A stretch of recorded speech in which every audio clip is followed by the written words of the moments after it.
Non mais t'es pas sérieux là. Tu veux que je change ma façon de présenter le sommaire? Reste poli s'il te plaît. Ça a l'air de plaire aux gens. Ah mais tu m'énerves. Quoi? Mais tu n'es même pas payé. Mais tu n'es que du texte sur un fond noir. C'est moi qui décide. Tu sais quoi? Là, comme ça je serai tranquille pendant l'émission. Oh, salut à vous, bande d'anecdotovores. Désolé du dérangement, mais il est parfois trop insupportable. Ne perdons pas de temps, aujourd'hui je vous conseille les chaussettes dans les sandales pour aller en vacances. Faites attention en allant pêcher. Disney est encore une fois au centre de l'attention. Et d'autres trucs plus ou moins intéressants. Allez, c'est parti, 4e épisode des vraies anecdotes.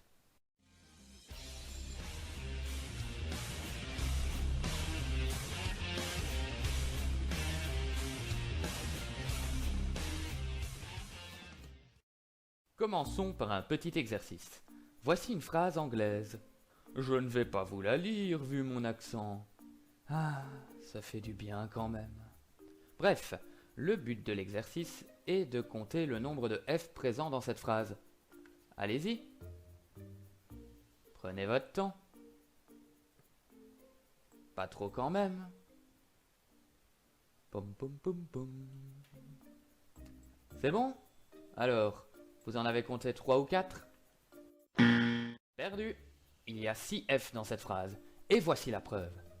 En réalité, notre cerveau n'arrive pas à traiter le mot off et ne voit donc pas le F. Si vous l'avez vu, c'est que vous faites partie des 8% des personnes qui ont réussi le test. Le cerveau peut être con parfois. Oh, une objection? Merci beaucoup. Ceci est le retour du point phobie. Aujourd'hui, la capitellophobie. Mais dis donc, Jamy, qu'est-ce que c'est que ça? Eh bien, Fred, c'est très simple. Si je vous dis que le capitellophobe craint la période de Noël, la Saint-Nicolas ou encore son anniversaire, je pense que vous l'avez compris, la capitellophobie désigne la peur des cadeaux. Une personne atteinte de cette phobie ressentira une pression insupportable lorsqu'il recevra un cadeau, même si le présent en question lui fait plaisir. S'il y a des capitellophobes qui me regardent, évitez de lire les Schtroumpfs. C'est pour moi, c'est cadeau. Oups. Je vais vous donner un petit conseil. Si un jour vous allez en vacances en Arabie Saoudite, déguisez-vous en tuche. Sinon, il est possible que vous ayez la... Vous permettez? Ok, j'enlève la censure, mais tu te calmes. Et tu auras pas d'augmentation. Je disais donc que vous risquez d'avoir la même blague que Omar Borkan Al-Ghala. En avril 2013, ce jeune homme originaire de Dubaï se baladait tranquillement et profitait de ses vacances lorsqu'il fut arrêté par la police des mœurs. Oui, ça existe. Le motif de son arrestation? Son physique était jugé trop séduisant et risquait de perturber les femmes saoudiennes. Omar fut donc renvoyé dans son pays par avion et ne fut évidemment pas remboursé pour ses jours de vacances perdus. Moralité, mesdames, sortez avec un moche si vous voulez profiter de vos vacances sans être envoyé. Parlons d'un des plus grands savants que le monde ait jamais connu. Qu'est-ce qu'on se marre? Non, Albert Einstein. On peut tous se demander quels ont été les derniers mots de ce génie. Eh bien, on ne le saura jamais. Albert Einstein, juste avant de mourir, prononça ces derniers mots à l'infirmière qui se trouvait à ses côtés. Seulement voilà, Einstein s'exprimait en allemand et l'infirmière américaine ne parlait pas cette langue.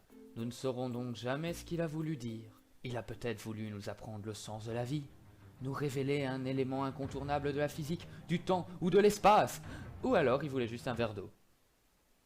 Au choix. L'histoire que je vais vous raconter nous prouve qu'il faut toujours se méfier des animaux mignons. Le 20 avril 1979, alors qu'il était tranquillement en train de pêcher à bord d'une barque, le président américain Jimmy Carter a été soudainement attaqué par un lapin. Je vous avais dit de vous méfier de ce qui est mignon. Oui, même de lui. Après cet affrontement, les médias américains se précipitèrent sur l'affaire et surnommèrent cet incident l'attaque du lapin tueur. Rien que ça. J'ai un autre titre, moi, pour vous. Les médias et l'exagération, une grande histoire d'amour. Bon, je sais, je vais me contredire. Je sais, je déteste que les Québécois modifient les titres de films.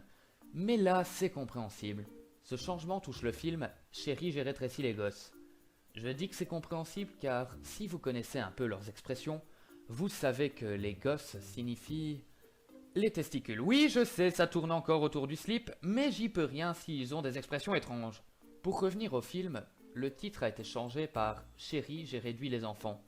Parce que vous imaginez bien qu'avec l'autre titre, le DVD serait rangé dans la partie X de votre vidéothèque. Attention les yeux, voici le catcheur français Maurice Tillet. Je vous vois déjà venir. Mon Dieu, on dirait Shrek. Ben en fait c'est lui. Les graphistes de DreamWorks se sont inspirés de son physique atypique pour dessiner le personnage de Shrek. Maurice était une star du catch dans les années 40 et était surnommé l'effrayant ogre du ring. Vous saisissez le rapprochement maintenant ? Ogre, tout ça. Bref, son physique est dû à une maladie très rare provoquant une croissance anormale des os. Le bon côté des choses, c'est que à travers Shrek, Maurice reste en quelque sorte une star. Et ça, c'est beau. Que d'émotion. Oh mais, vous entendez cette musique ? Mais oui, on va encore parler de Disney. Mais cette fois de la censure excessive. Il se trouve qu'en Finlande, les dessins animés de Donald Duck sont tout simplement interdits de diffusion. Cette censure est due à une simple petite raison. Donald ne porte pas de pantalon. Je vous laisse méditer sur l'absurdité. Parce que c'est vrai qu'en Finlande, tous les canards portent des pantalons. Pour le même prix, il faut censurer aussi Mickey car il a pas de t-shirt, Dingo parce qu'il est con, la princesse et la grenouille parce que drogue, Peter Pan parce que tu ne voles pas grâce à de la poudre, et Réponse parce que séquestration et exploitation capillaire.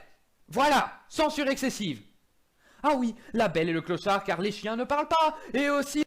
Attends, tu viens de me censurer là. Bon allez, on se pardonne, on est quitte. Haha, c'est moi qui décide. Ah, j'en vois qui ont reconnu la musique, ce générique mythique.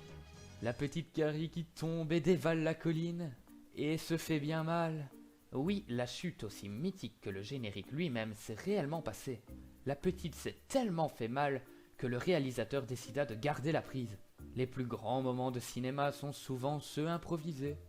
Comme moi là, je sais pas trop quoi dire, donc j'improvise. Ça donnera peut-être un grand moment. Ou pas. Ou pas. Avant de terminer, petit détour par le Japon! L'endroit où même la nourriture est chelou! Non mais vraiment, regardez ça. Vous allez faire vos courses et vous tombez sur ça. Bon, il y a une explication, hein. Les agriculteurs japonais font pousser les pastèques dans des boîtes carrées pour que les consommateurs nippons puissent les ranger plus facilement dans leur frigo. Il faut avouer que c'est pas bête du tout. Mais un peu bizarre quand même. Mais bon, c'est le Japon! Bon ben voilà, on arrive à la fin. Et bon, j'enlève la censure, mais tu restes calme pour la suite. J'espère que ça vous a plu et qu'il ne vous a pas trop dérangé. Je vous invite à partager la vidéo pour faire connaître l'émission autour de vous, de lâcher un pouce bleu de l'amitié et de venir faire un tour sur Facebook pour vous tenir informé. Bon, il est temps pour moi de régler quelques trucs avec un certain texte sur fond noir. Profitez du soleil, de vos amis et des programmes non censurés à la télé. Et je vous dis à bientôt pour un prochain épisode d'Evranecdote.